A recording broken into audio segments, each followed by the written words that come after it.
Hello, good afternoon. Good afternoon. It's lovely to see you. Welcome back to our afternoon session. Welcome back to those who are joining us online. I know we have hundreds right across Europe who have registered and are now watching us live wherever you may be. So thank you very much for joining us. And thank you to those in the room. One of the great things about a lunch break is actually being able to meet and to chat to people. And I heard so many conversations of people explaining what they did and sharing stories. And I am hoping that you have met lots of people that you wouldn't necessarily have met before. In fact, actually, come on, quick show of hands. Who has met at least one person and got the contact details of someone they would never have met before? I'm glad that's one. Okay, two people, at least two people. Yes, good. 3 people.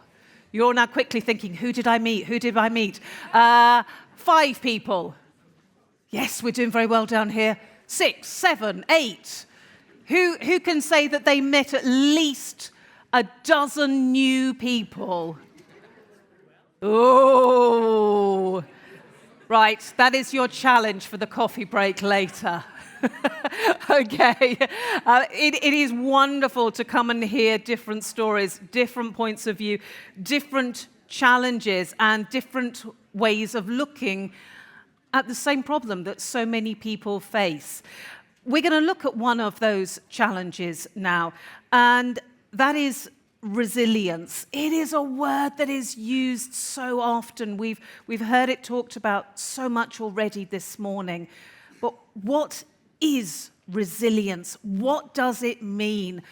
What do you need to do to ensure that at both farm level and policy level, we've got the right risk management strategies to deal with those shocks? So, to take you through, please welcome back to stage your moderator for this session, Tamsin Rose. Thank you. Thank you, Sasha. So, here we're going to be talking very much about risk management. Of course, that will imply that we have to have a conversation about what the different risks might be and the level to which they can be managed at farm level, by the agricultural sector itself, as well as the financial and the policy sector. So we've got a great session ahead. I'm going to start by inviting to join me up on stage 3 farmers who are going to introduce us to their farms, because we wanted to really root this session in the realities of our farmers. So let me invite Katarina Schobesberger to come and join me, Petya Vasilieva and Hanna Yaroslavska. Please come and join me on stage.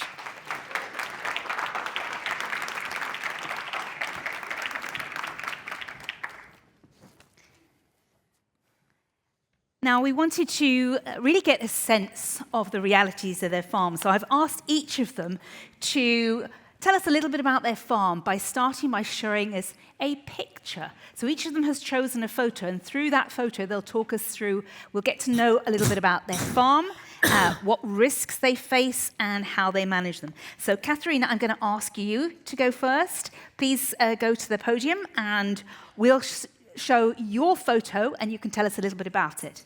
So I can see we've got a photo up on screen now. Tell us what we're looking at. What can we see here? Tell us a little bit about your farm. No, you shouldn't. The technical team will take care of it. Hello. Yes. There you go. Okay, I turned on one microphone. I think then I don't need the second one. All right.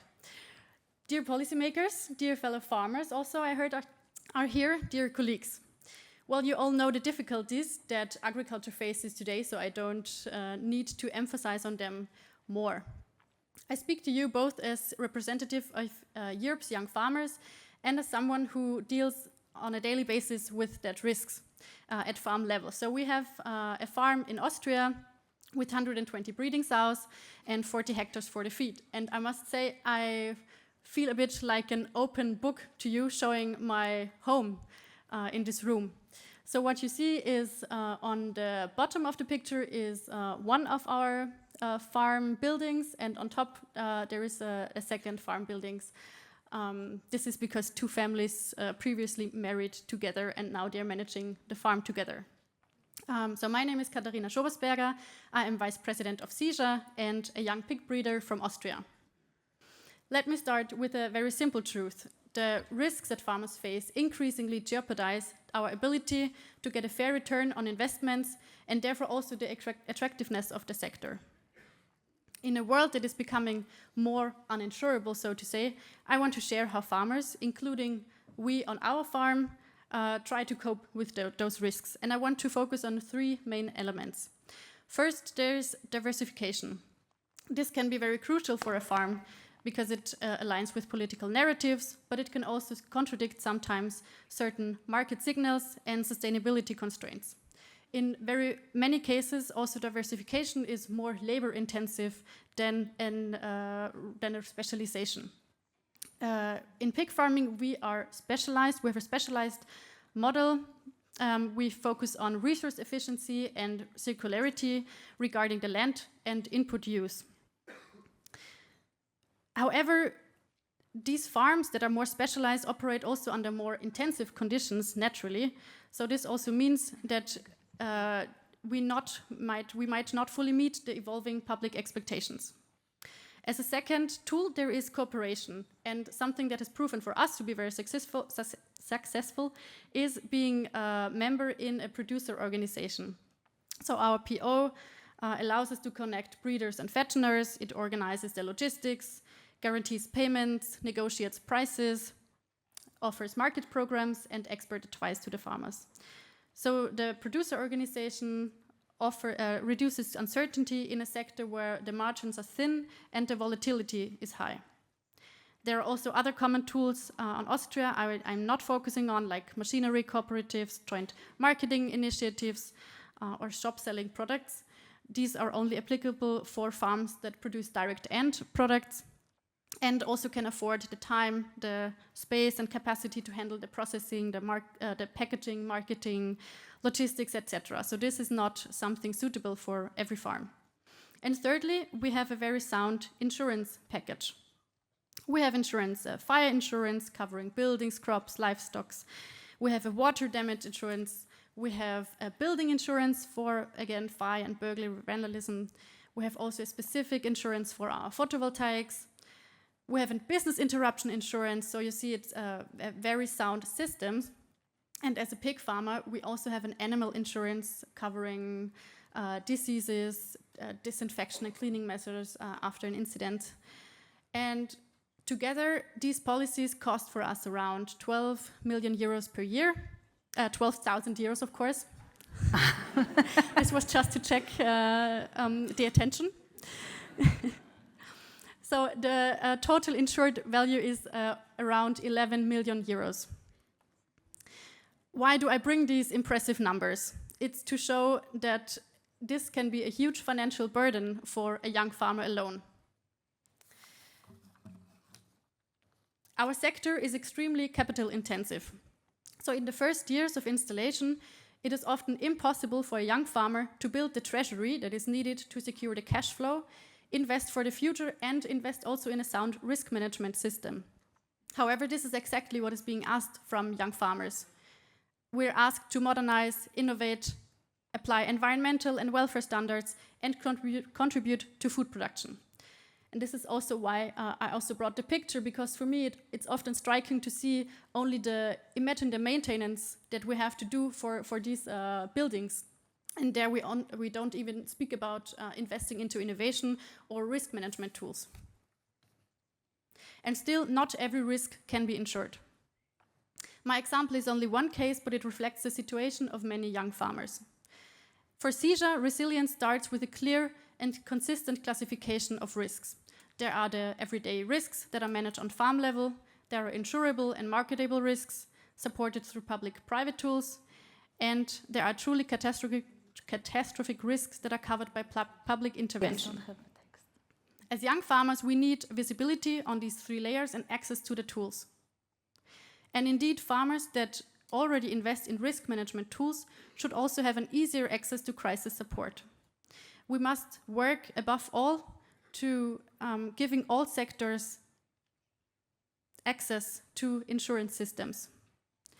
And we have to acknowledge that none of these systems work without strong foundations, a foundation of a stable income, market transparency, access to data, skills, innovation, and knowledge sharing. So this is the basis that farms can be resilient.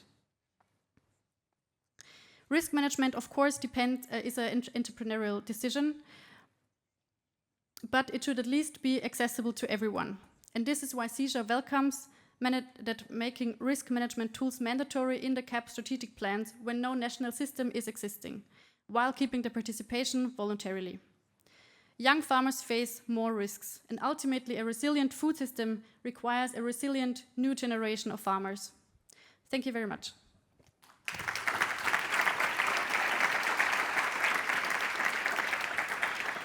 Thank you very much, Katharina, for introducing us to your farm, to your house, and also to some of the realities, particularly facing young farmers. That was very helpful. And the eye-watering costs of insuring against a range of risks. So now let's hear from Petja, who's going to give us a little bit of experience about her farm and the realities she experiences. So Petja, please go ahead.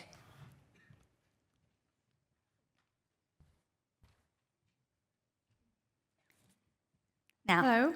Hi, we can see your wonderful photos. Yes. So tell us what we're looking at and how it demonstrates your farm. Well, my name is Petja, and I'm from the Wild Farm. It's called the Wild Farm because our animals are raised free. There are no shelters, no fences. The fence you see here is to protect the land we use for hay, not to protect the animals from going anywhere they want. Our farm is the largest organically certificated cattle farm with a complete cycle of production in our country. It spans approximately 5,000 hectares and it supports 1,500 cattle.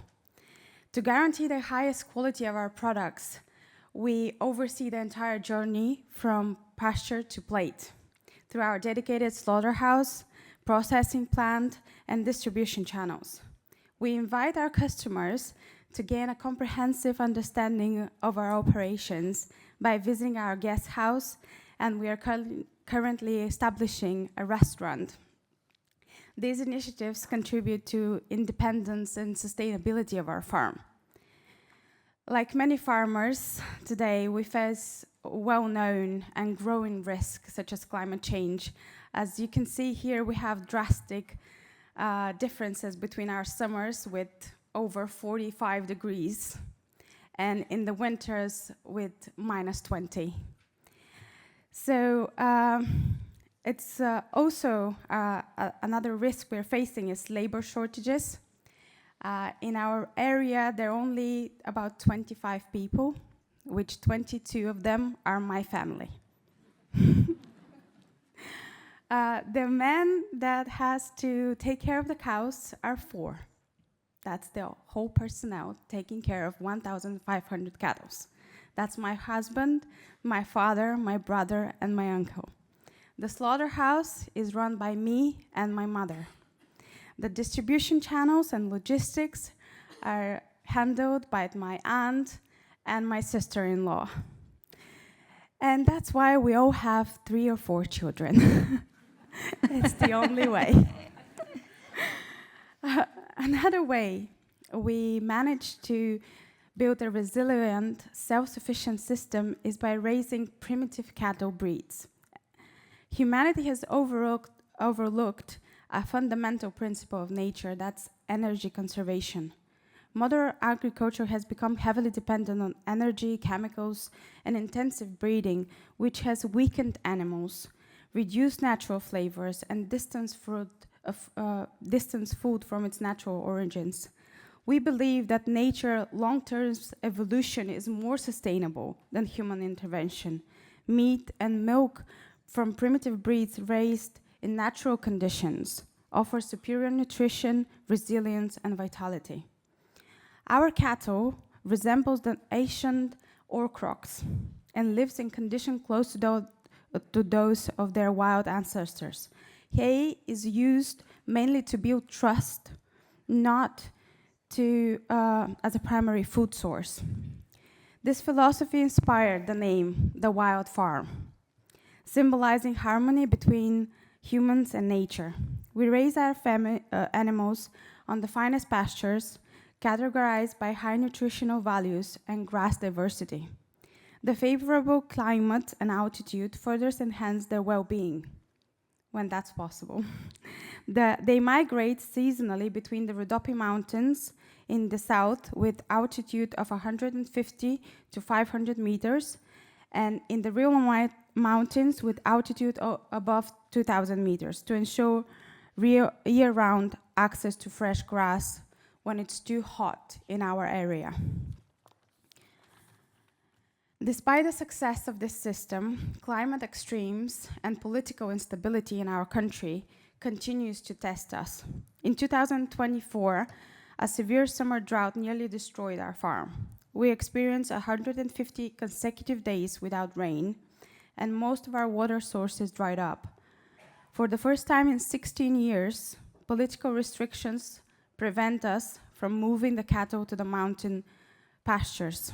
Our survival depended solely on the animals' natural strength, and they endured. This year, on 1st of October, brought a similar crisis, but in the opposite extreme. 130 cattle were trapped in the high mountains pastures under more than a meter snow, with no food, no water or shelter for 14 days. So our men, the 4 of them, went there together and shoveled snow daily. Can you imagine shoveling snow in above 2,000-meter mountain? It was really hard for them. It was really hard for us because we had to deal alone with the rest of the issues on the farm. So once again, the only solution was the strength of our animals. Through selective breeding aimed at simplifying animal management and increasing productivity, humanity has unintentionally weakened livestock and suppressed their natural instincts. We believe this not only diminishes the livestock, but also depletes our own vitality. Our conviction is simple. Strong animals are essential for producing nourishing food for strong people. So I would like to give a present to all the strong women here.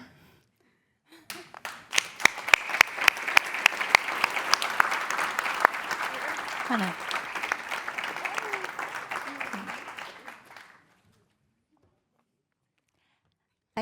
Thank you so much.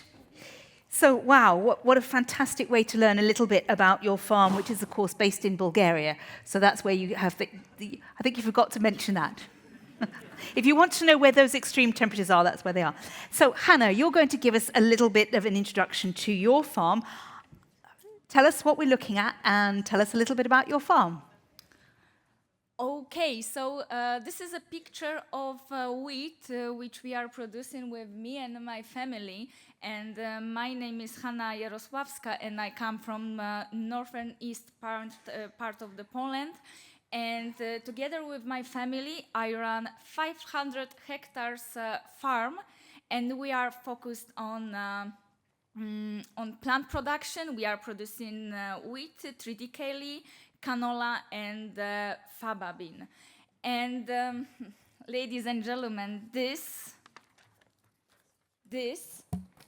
and that are the list of the risks on my farm. But Okay. I will focus on just the essentials, and I hope we will quickly get through this. So first of all, I would say that market disruptions and the global uncertainty are the major issue that we are facing with. War in Ukraine has really disrupted our cereal market in Ukraine, but also in Europe. You're facing the same. And this season, price of the wheat is incredibly low. Especially it was low at the beginning of the autumn when every farmer wanted to sell it. And secondly, many of panelists said today that costs of inputs are increasing, but our profits no. And I really deeply agree with it. So let's focus on the other risk. Droughts and rainfalls are our new reality. We have to face with it. And in the picture also you can see the wheat which were produced, which were seeded by normal common seeder. Picture was taken in 2019, and it was last season when we were cultivated it by a common seeder. Now we had to implement strip till technology to save as much water as it's only possible. Because especially faba bean, which is seeded in the early spring, needs a lot of water for germination. That's why we had to switch and change a little bit. Another risk is also shrinking list of available substances on European market. We're struggling every year with, maybe not every year, but we noticed that many species, many varieties of weeds, of insects are becoming resistant for pesticides, and this is because the few substances that we are allowed to use. And last but not least risk that we are all facing with is lack of labor and problems with generational renewal. Because we have to say it out loud that there's no work-life balance when you work on a farm. Sometimes we work for 16 hours in a row, especially during high season, but there are many days during winter time when we are just refreshing an email inbox and that's it. And when you work on a farm, you have to get dirty from time to time. And this is why many people, many young people, many employees doesn't think that working in farm industry is sexy. Well, this is really something I strongly don't agree with because I think that this industry is very, very attractive. Yeah, that's it. And this season was special because we had long-lasting frosts in May, exactly in the same time when canola was flowering, and it limited the final crop for about 40 degrees. 40%, not degrees, of course. Yeah. Thank you. So just before you come and sit down, of all the different risks that you've mentioned, can you just perhaps tell me a little bit about the long-term risk? So we have a mic here. You can do that here.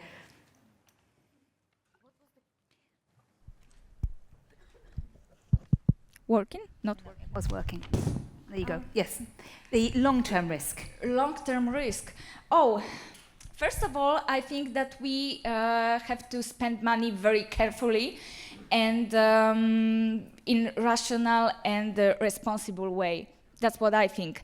And I am using tractors on my farm from second hand. We don't have any tractors straight from a dealer just because we have to be careful. And yeah, money and insurance. Insurance are very, very helpful, especially during climate changes. And every year we are struggling with some damages and so on. Excellent, thank you. I apologise, but we've come to the end of our time together, although it was really fascinating and I enjoyed that little virtual visit to each of your farms. So ladies, thank you so much for sharing your realities and your farms with us.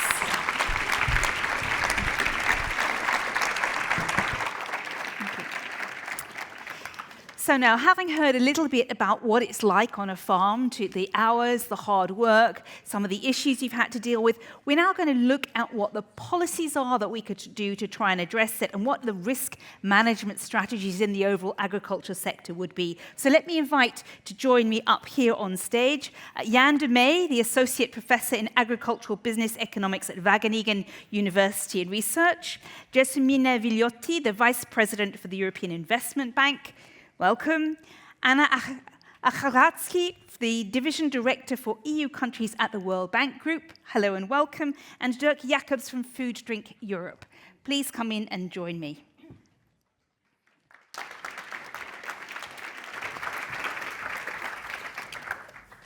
So we're going to try and get through a couple of blocks of conversation, and if we have time, I'll come to you in the audience. I think our opening speakers, the farmers themselves, set up our conversation really, really well. But the first question I want to ask, and I'm going to get Jan to give us a little bit of a framing on that, which is, and we heard some of them, but what are the mounting risks, both global and EU, that farmers are facing? Because we heard several of them all coming together. So what's that like, Jan? So I think risk is always an inherent part of farming. This is not new, this has been there forever. And I think the fact that the risk landscape is changing over time, that is maybe the novelty, right? So we need to keep track of where the directions are going. And already Katarina mentioned very clearly the risk layering concept, that some of these risks are manageable, they are normal, right? Farmers can deal with it themselves. There are the ones that need to be taken up or shared with others, with insurance markets or with financial markets, for example. And there are also the catastrophic ones that we expect the government to step in and to take care of them.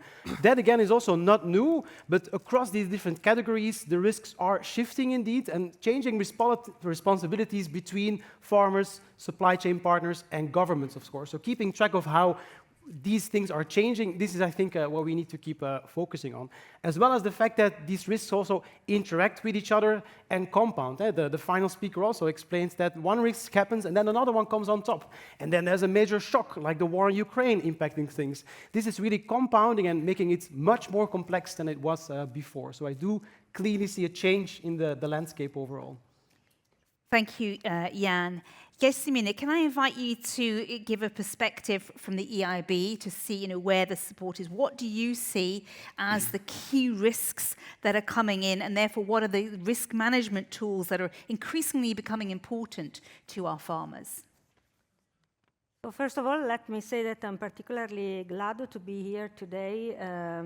We are very much involved in agriculture. We have set agriculture as one of the 8 priorities of the European Investment Bank, and this is because this is a sector which is particularly relevant in Europe, and as you said, that it's maybe subject to too many risk factors. And what is the role of a bank, of the financial system, is that actually to manage risk and ensure that there are the mechanism which can support the farmers and the entrepreneurs to deal with this risk. Obviously, I think that as a climate risk is one of the most relevant also for agriculture, not only, but one of the dominant problems. And we also call ourselves the climate bank. We embrace the objectives of the Paris Agreement since the very beginning. And we set a very ambitious target, like, for instance, to have 50% of our investment dedicated to climate, and actually also to mobilitate other capital, private capital and public capital, to achieve a target of 1 trillion by 2030.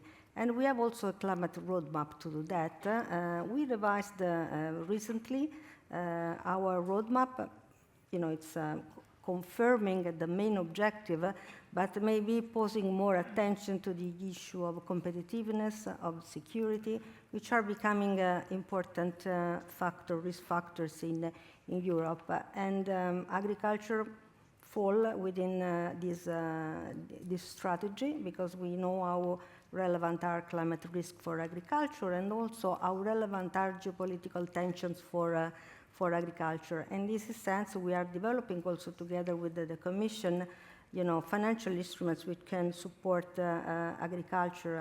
I hope that to have more time later to discuss, but from guarantee to direct loan, to insurance mechanism, and to direct loan and financing innovation, and ensuring working capital for the farmers. We have many opportunities, and we can further develop instruments together, since we know that things change, that also financial instruments can be further used. And I think that, in front of me I have the Director General of DG Agri, which is now discussing about the future financing of the sector.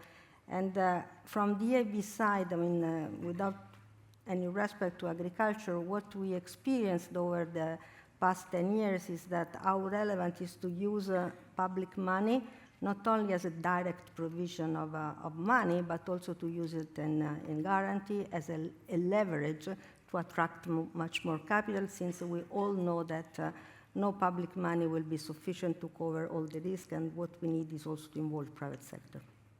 Excellent, thank you. Well, you created a lovely bridge to Dirk, who I'm going to bring in on this, because we heard a little bit from the farmers, but the farmers exist obviously within an ecosystem and a value chain. So let me invite you to reflect from the point of view of the private sector and the companies that are involved in that value chain. What are the risks, both EU-specific and more global, and what are the management risk tools that are increasingly important in the agricultural sector? Yeah, thank you very much for that question. And first of all, let me say that farmer resilience is not just a farming issue. It's something very fundamental for the entire agri-food chain. And for us, a precondition for food manufacturing. I represent over 300,000 companies that source over 70% of what the farmers here in Europe produce. So there is a direct impact. When farmers struggle, processing lines stop or they are reduced. Costs rise, competitiveness declines, so we have to think much more in a systematic approach when we talk about farmer resilience. And we are indeed seeing already the concrete impacts. Let me mention a few. Across member states, for instance, in Northern Europe, here in Belgium, for instance, we've seen that heat stress has reduced pea yields, and that has then a direct impact on the processing capacity of canned vegetables, and frozen vegetable plants. And so operating capacity of some of those plants have been below 70%. And so we are not using that capacity to our advantage. Same in Italy and Portugal, where due to the droughts, we had a reduction of tomato production. Tomato volumes were cut by 10 to 20% this year, which are disrupting processing schedules, but also exports. Let's not forget that the EU is the largest agri-food exporter in the world. So when farmers are struggling, processors are struggling, and exports are struggling. So we have to bear that very much in mind. And so for us processors, that means that we have to have higher fixed costs that have to be spread over fewer tons. So the per unit costs are going up. As I mentioned, we're also looking at exports. So export contracts are lost because we can't deliver at the same capacity. And we have also a reduced ability to invest in plants and in our own innovation. And I think many of the challenges that I've heard from the young farmers are actually also the challenges that food processor manufacturers are facing today. Higher energy costs, input costs that are going up, labor shortages. And so we are in an ecosystem that is under a lot of pressure right now. And then lastly, the structural supply risk of having not enough farmers and the lack of generational renewal is a direct impact on the food processing and manufacturing industry. Because also there, if there are no farmers, who's going to produce the food? We need to have the sourcing of the raw materials in order to make the food. And luckily, our industry and companies, our industry are stepping up and also trying to help out. Maybe we can come back to that later on. Excellent, thank you. Just to let you know that I have another couple of rounds of questions, but then I will be opening the floor. So let's show you the QR code for Slido, because I'll be collecting your questions for this panel around this issue of both risk management and then risk management tools and policies. So there is the QR code. That's the place for you to send your questions and contributions. Let's now talk a little bit about what can be done to make sure that the heaviest risk doesn't fall mostly on the shoulders of farmers. We heard from our previous panel of farmers, everything from conflict driving prices down and creating insecurity, to climate, to sort of regulation. And I'm going to start with you, if I can, to see, what are the risk management tools that you see within the World Bank Group to try and make sure that we can manage risk a little bit more fairly so it doesn't hit and fall mostly on the farmers? Thank you very much.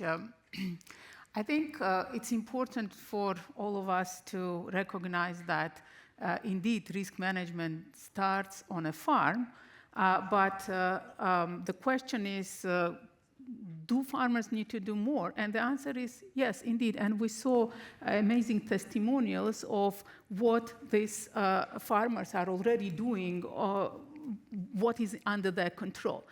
But I think what is more important is that issue of ecosystem and the players, which both Jan and Dirk were mentioning, is that farmers alone won't be able, without support, to manage properly the risks, because risks are layered and we need to recognize it, and each member stakeholder in the sector needs to make actions that will allow us to advance on proper risk management systems. And so the World Bank looks at enablers, and I can maybe group them under the 4 categories. The first one is knowledge, data, and advice.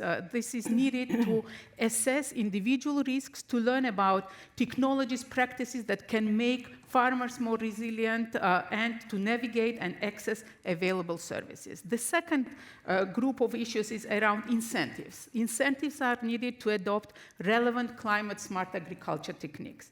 Then the third one is access to proper risk transfer mechanisms. And here we, in the World Bank, we're advancing a lot on insurance, mutual funds, but they need to be available and affordable for farmers. And then it's clear and predictable disaster compensation schemes. Now, the fifth thing is the cross-cutting. It's that both public and private partners must work together to make this happen.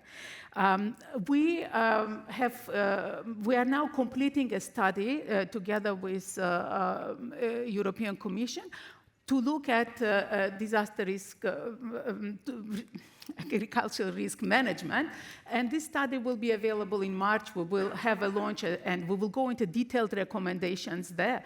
But one thing that is important in the context of conversation that we are having now is the specificity of risks that smaller and family farms are facing. This also requires a very specific approach to all those risk management tools that I have listed. So maybe just one highlight from the upcoming study that I wanted to highlight today. Excellent. Dirk, can I invite you to also reflect on this?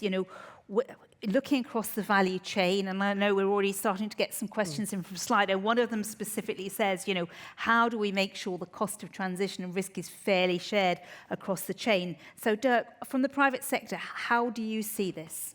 Well, I think the one most effective tool that we have is for farmers is to reduce uncertainty. So the food and drink companies can help farmers in reducing uncertainty. And they can do that in 4 ways, I think. First of all is to provide market stability. And I am glad to see an increasing use of long-term contracts. And I think that's one of the most effective risk management tools, to be honest, because you can together look at volume commitments, you can look at price formulas that are linked to the costs. You can look at quality standards. So I think that holds a lot of potential, and there are a lot of good examples. And that shows also that contracts are not just commercial tools, but it's also risk management that is in place. Secondly, I think we all understand that we need to share the risk of the transition, and co-investment is one way to do that. So advance payments, for instance, for farmers before they are entering into the harvest, or helping to fund some of their investments in seeds or in fertilizers, low-carbon fertilizers, for instance, but also technological agronomic support that can help farmers, and co-investment in regenerative, sustainable agriculture practices. And there's a nice project in France and in Belgium called Covalo, Covalo. I invite you to have a look at that, because this is the first project that has also been exempted from the anti-competition rules to do exactly that, bring farmers, processors, cooperatives, financial institutions, but also local governments together to have a territorial approach on this public-private collaboration that is so needed. Something that we have not been talking about is food safety. Due to climate change, there are more food safety risks, and a lot of companies, they invest in early warning systems, in digital monitoring and forecasting, and also that are tools that are increasingly having to use. And fourthly, I think the investment in local rural economies by food and drink industries are very important. If there's no food processing plant in a region, there will be very little farming activity. So together making that investment in the rural development of Europe's areas, I think that's a very important way also to provide extra support. Thank you. That brings me to the last set of things I wanted to talk about, which is the role of public policies that can be there to help manage the risks fairly and to predict them, etc. So, Gelsomina, I'm going to come to you first, and then Jan, I'll bring you in, and then Anna will complete our conversation. Gelsomina first. Public policies, what can they do to balance the risk and help manage them effectively? So first of all, let me say that the EIB invests in agriculture-related business about 5 billion per year. As 80% is within the European Union. So we have a strong presence in the sector, and actually it's the variety of instruments that we use are actually it's a very humble. First of all, I mean, we can blend resources. We can blend resources by national and regional authorities with money coming from the Commission. And actually blending money, it means that you lower the cost for getting a loan, that you can use a guarantee for taking more risk. And actually, this word, the risk, is becoming even more relevant. And so, I told you before, it's our climate roadmap. And actually, one thing that we highlighted more is that we do need to do more in adaptation. Because actually, statistics says that €1 invested in prevention, actually it means a savings of about €6 in repairing what happens because of a catastrophic event. So first of all, it's the need to adapt, to invest in adaptation, and this is something which is important also for farmers, because it's on top of the adaptation. What we need is some instruments which can help farmers to cope, in particular with the catastrophic events. And in that regard, and I see very much the link between adaptation and insurance, because first of all, what we have to invest in something which can cope with the adverse effect of climate, but when climate comes, there could be a layered system to cover this. In many countries, there are insurance mechanisms, in others, no.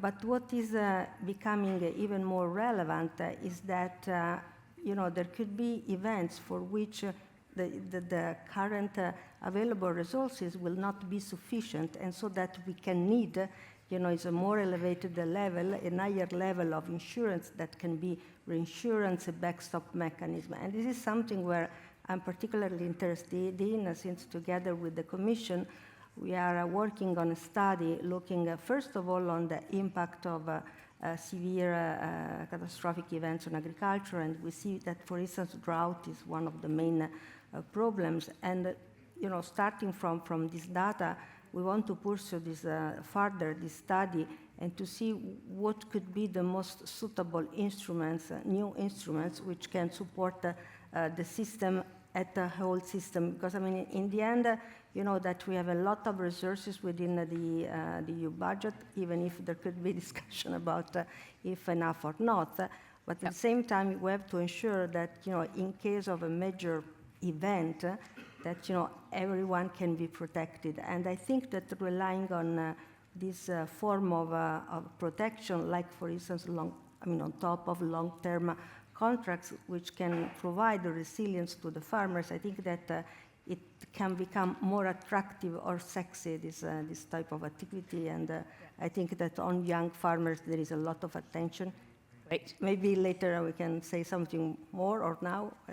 We're running out of time. Okay, I've got literally 15 minutes left in the whole session, and I want to be able to bring in the audience. Anna, let me invite you to reflect as well on the role of public policies, and maybe also, because the World Bank is global, you could give us a little bit of perspective from countries beyond the EU which face similar climate risks, commodity price changes, etc. What's the best buy as policy approaches to this?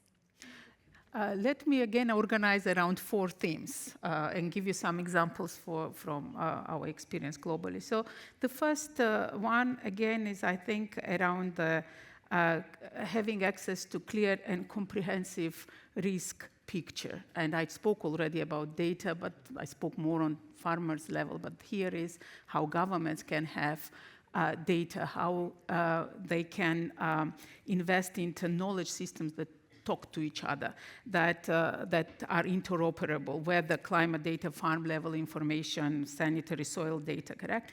And a good example is Uruguay in this case. That is a very strong example of how those databases were put together and include a big focus on risk management. And of course, I should mention here also the forward-looking modeling climate scenarios. This is also an important part of this issue. The second is aligning financial incentives with agri-food resilience goals. And what we see here is that while there is significant untapped potential to strengthen farm resilience globally, much of public support is misaligned with the resilience objectives. And so our research globally shows that if we move even 10% of the most distortive subsidies to innovation, technology uptake, research, this could generate an additional 2.4 trillion USD by 2040.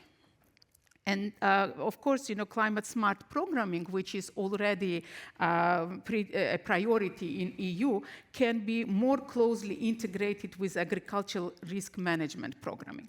The third bucket is facilitating innovation and knowledge exchange in risk transfer mechanisms. So as a World Bank, we have been supporting to scale up parametric and index-based insurance products globally, which pay out based on objective triggers like rainfall and other triggers. These offer fast and transparent scalable solutions for smaller farmers and can be further explored and expanded in the EU. At the same time, risk management knowledge is unevenly distributed across the member states, and I think there is a lot of room for us to advance it. And the fourth one, and I will be very short, this is around the need for governments to develop effective and budget-conscious solutions to handle catastrophic risks.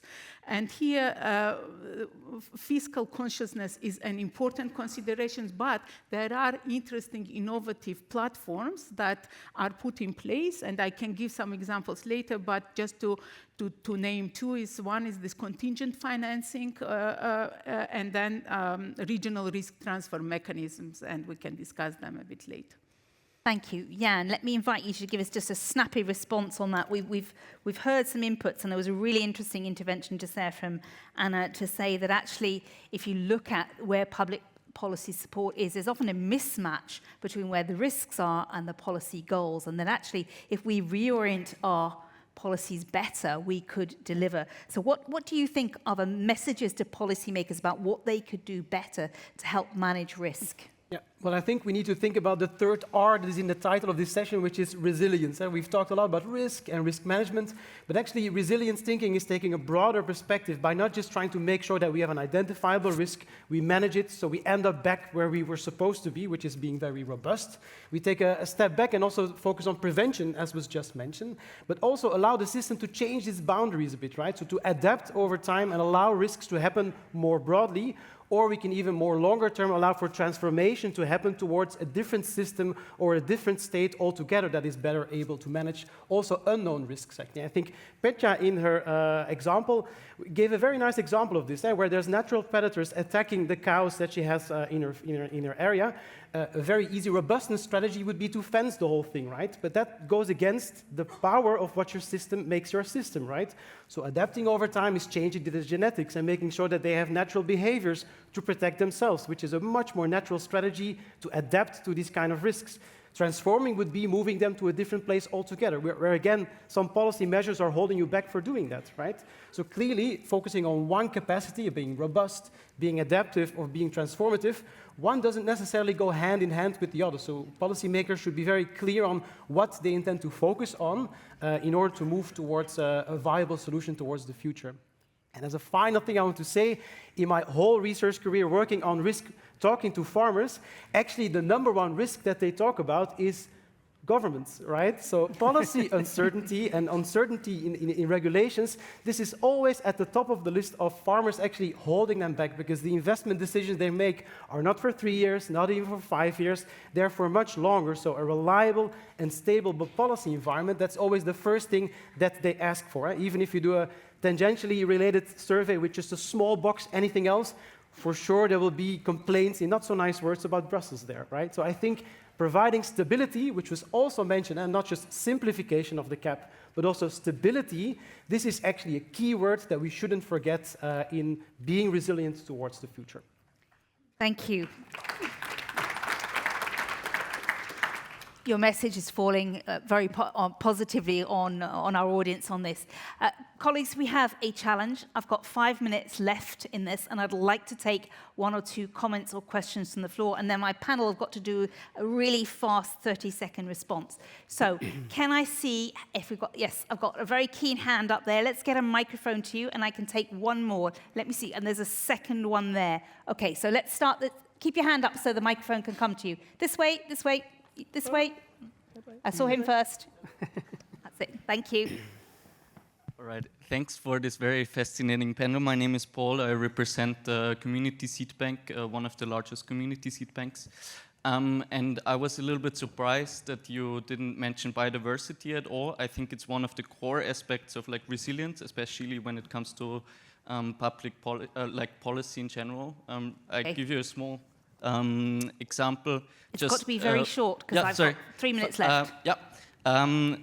5 days ago, the Agri-Ministers decided to restrict farmer seed exchange based on the region of origin, which makes no sense under our climate resilience talks, right? So my question is, where do you see biodiversity in the picture? Thank you. So it's also an important question about policy coherence. If you keep your hand up, we can get the microphone straight to you. Gentlemen, right there, here. That's it, thank you. I had a great chat to you over lunch. I know you've got some great information. Go ahead.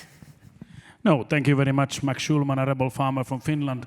Just a very quick question to you. You said policy risk, and we see that that is at high level. But what kind of a risk management tools have you been able to invent to be able to minimize that risk? I would like to hear that. Oh, that's great. Okay, so panel. We've been challenged to think about biodiversity, and if we don't have a sense, it's natural resilience, but if it's not built in, sometimes you get very incoherent policies. And here we've got a challenge to say, okay, you know, from a policy perspective, what have you been able to invent so that policies, we can reduce the risk of poor governance or a lack of transparency or lack of regularity coming from government being a risk. So Jan, I'm going to start with you, but I'm going to come all across the panel. Jan. Well, regarding the first question, I have to say I just wholeheartedly agree that diversity in species is at the heart of resilient food systems. And actually, in an EU-funded project promoting underutilized crops, we figured out exactly that the biggest barrier was laws by the EU preventing seed exchange and biodiversity in the field. So I wholeheartedly agree with you that there are some mismatches and contradictions in policy frameworks that are very difficult to iron out, and this is one of them. Yeah. Thank you. Biodiversity, obviously, very central also in our policies. Let me maybe say a few words about what we can do to for this policy uncertainty, if we want to call it. I would use the word simplification. That it's something which is at the very heart now of the European policy, and also within the bank we received very much this issue that we have to be closer to our clients and to have processes which are leaner and more friendly. And in this regard, I think that we have to praise the Commission for convening the high-level dialogue last summer, where actually it was a very interesting forum where all the stakeholders involved into the agri-food were around the table to discuss and to see what were the way to go ahead and to solve the many problems of the sector. So I would say that the simplification and enhanced dialogue is an important tool to go in the direction that you are calling. Thank you. Anna. On biodiversity, I think my response will be the same. I think for us as the World Bank Group, biodiversity is an important priority and consideration and part of the way we do we do our projects and support different initiatives. Now, to switch on the second question, how to make policies more predictable, I think in addition to simplification, I would add invest into institutional capacity building. We have seen policies that are good on paper but are implemented very unevenly, and so what, at least in our engagements, we really put a lot of emphasis on institutional capacity, administrative capacity building, because once you have institutions that do, then it's the predictability of the policies also becomes much more balanced, and it's easier to ensure the continuity when we have government changes, like one of our speakers was mentioning. Thank you. Dirk. The beauty of food is that it is everywhere. When you talk about biodiversity, climate, rural development, competitiveness, industry, whatever you can think of.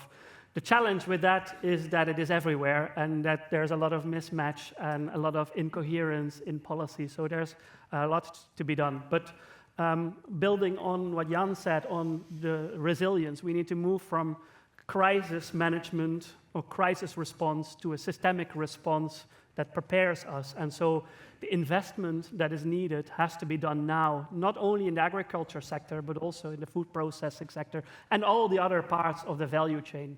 If we want to have a TEMU for food here in Europe, then we should not invest.